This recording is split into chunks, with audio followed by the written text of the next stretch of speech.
তুমি একটা জিনিস জাস্ট একটু কল্পনা করো, চারোদিকে অ্যাডমিশনের ডেট দিয়ে দিছে, সব কিছু করতেছো, তোমার মাথায় এখন অনেক প্রেশার, আর তুমি একটু পরপর এফবিতে ঢুকতেছো বা ইউটিউবে ঢুকতেছো, বসে বসে একটা পোস্ট করতেছো। আমাদের সাথেই কেন এমন হয়?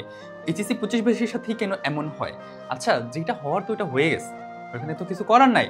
তুমি যে সময়টা নষ্ট করতেছো, এই যে অজুহাত দিতেছো, আমার সাথেই কেন এমন হইলো, আমার সাথেই কেমন হওয়ার ছিল, আমি 25-22, আমার সাথেই কেন এমন হলো। আরে ভাই, যেটা হওয়ার তো হয়ে গেছে।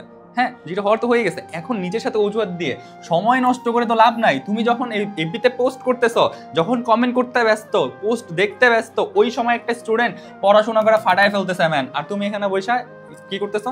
পোস্ট দেখতেছো, পোস্ট শেয়ার দিতেছো, পোস্ট পড়তেছো। আমাদের 25 ব্যাচের সাথেই এমন কেন হয়?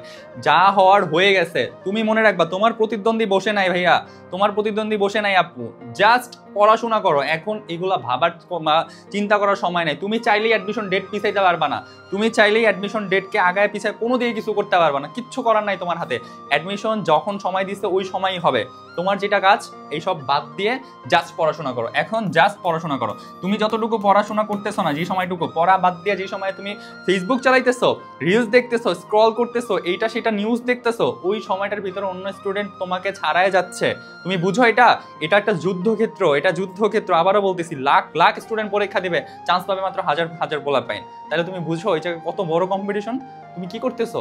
সময়টা কিভাবে নষ্ট করতেছো? নিজেকে প্রশ্ন করছো? প্রশ্ন করো তো নিজের কাছে, কিভাবে তোমার সময়গুলো নষ্ট হয়ে যাচ্ছে? পাবাই সময় ফিরে আসবে আবার? আসবে আবার ফিরে? মোটেও না, এই সময় আবার ফিরে আসবে না।